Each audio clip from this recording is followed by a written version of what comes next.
nama saya Priscilia Agneska Sirait dari program studi Teknik dan Manajemen Lingkungan kelas A1, mahasiswi dari Sekolah Vokasi IPB University.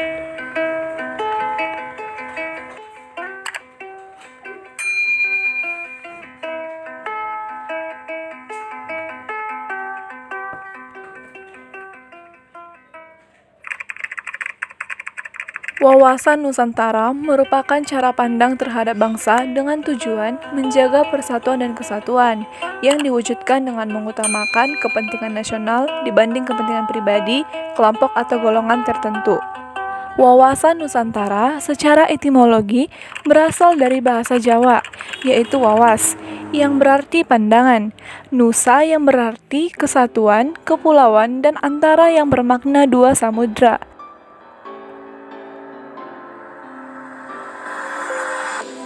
Jadi, pengertian secara umum dari wawasan Nusantara adalah cara pandang atau cara melihat kesatuan kepulauan yang terletak di antara Asia dan Australia, juga dua samudra, Hindia dan Pasifik.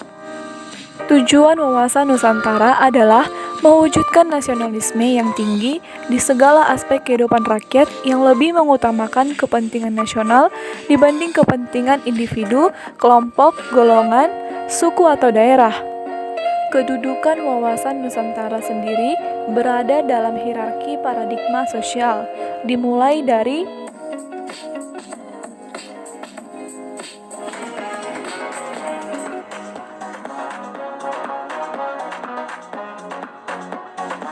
Sebenarnya, fungsi utama dari wawasan Nusantara adalah sebagai panduan, pedoman, acuan bagi bangsa Indonesia dalam bernegara. Fungsi wawasan Nusantara sendiri terbagi lagi ke dalam 4 kategori, yaitu yang pertama, wawasan pertahanan dan keamanan nasional. Kedua, wawasan kewilayahan Indonesia. Yang ketiga, wawasan pembangunan. Dan yang terakhir, konsep ketahanan nasional. Wawasan Nusantara memiliki asas. Asas wawasan Nusantara merupakan kaidah atau ketentuan dasar yang wajib dipatuhi, dilakukan, serta dijaga oleh seluruh elemen masyarakat. Secara keseluruhan, ada 5 asas wawasan Nusantara yang wajib dipahami. Di antaranya, asas solidaritas adalah perasaan emosional dan moral yang terbentuk pada hubungan antar individu atau kelompok berdasarkan rasa saling percaya, kesamaan tujuan dan cita-cita, adanya kesetiakawanan dan rasa sepenanggungan. Kejujuran dalam berpikir serta bertindak menjadi sebuah asas wawasan Nusantara yang sangat penting. Berani berpikir dan bertindak hanya yang sesuai dengan fakta serta kenyataan, wajib dilakukan demi tercapainya kemajuan. Mempunyai tujuan serta kepentingan yang sama. Sebagai contoh, di masa kemerdekaan, saat semua rakyat Indonesia melakukan berjuang bersama-sama mengusir para penjajah, seluruh elemen masyarakat mempunyai hak yang sama dalam mendapatkan keadilan dan mewujudkan tujuan serta cita-cita nasional, tidak boleh merugikan pihak tertentu maupun mengutamakan kepentingan kelompok atau golongan sendiri. Hal ini berlaku dalam segala aspek kehidupan bernegara, baik keadilan secara hukum, ekonomi, politik, serta sosial. Dengan adanya kesadaran pada tujuan serta kepentingan yang sama, akan menciptakan kerjasama antar elemen masyarakat. Kerjasama serta koordinasi tersebut dapat dilaksanakan atas dasar kesetaraan agar terciptanya efektivitas dalam mencapai tujuan bersama. Sebab kebersamaan dan gotong royong ini akan memudahkan serta meringankan suatu pekerjaan termasuk dalam menghadapi tantangan terhadap implementasi wawasan Nusantara.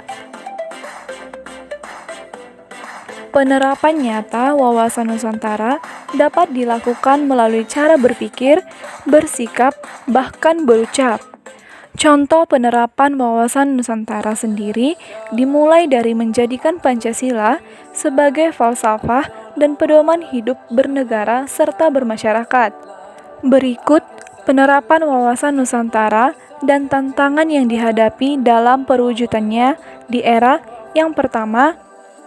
Implementasi wawasan Nusantara di bidang pertahanan dilakukan dengan membentuk sikap dan kedisiplinan diri dalam membela tanah air, serta melaporkan segala hal yang mengganggu keamanan pada aparat yang berwenang, meningkatkan rasa persatuan serta solidaritas baik dalam satu daerah yang sama atau daerah yang berbeda. Terakhir, membangun sarana serta prasarana bagi kegiatan atau aktivitas pengamanan wilayah Indonesia. Implementasinya ada dalam pelaksanaan kehidupan berpolitik Indonesia. Contoh implementasi wawasan Nusantara di bidang politik yakni menjalankan komitmen politik pada lembaga pemerintahan serta partai politik dalam rangka meningkatkan persatuan serta kesatuan bangsa, keikutsertaan Indonesia di dalam politik luar negeri, dan memperkuat korps diplomatik untuk menjaga seluruh wilayah Indonesia. Implementasi wawasan Nusantara di bidang ekonomi terdapat pada pemanfaatan kekayaan alam di Indonesia sambil menjaga kelestarian lingkungan hidupnya. Kekayaan dan letak geografis Indonesia yang strategis dapat dimanfaatkan dengan maksimal untuk perekonomian negara. Implementasi wawasan Nusantara di bidang sosial berada pada saling menghargai dan menghormati setiap perbedaan atau keragaman yang ada di tanah air, mulai dari perbedaan suku, ras, agama, hingga budaya. Upaya lainnya juga ada pada pelestarian serta pengembangan budaya Indonesia dan menjadikan budaya sebagai tujuan wisata yang memberikan sumber penghasilan daerah atau nasional. Menjaga keberagaman Indonesia baik dari segi budaya, bahasa, serta status sosial dan juga mengembangkan keserasian di dalam kehidupan bermasyarakat. Perkembangan teknologi serta perkembangan masyarakat global dikaitkan dengan dunia tanpa batas yang tentu, menjadi tantangan tersendiri untuk wawasan Nusantara, mengingat perkembangan ini dapat mempengaruhi pola pikir, pola sikap, dan pola tindak masyarakat dalam berbangsa dan bernegara. Kapitalisme merupakan suatu sistem ekonomi yang berdasarkan kepada hak milik swasta atas beragam barang dan kebebasan individu untuk mengadakan perjanjian dengan pihak lain dan berkecimpung dalam aktivitas-aktivitas ekonomi yang dipilihnya sendiri, berdasarkan kepentingan sendiri, serta mencapai laba untuk dirinya sendiri.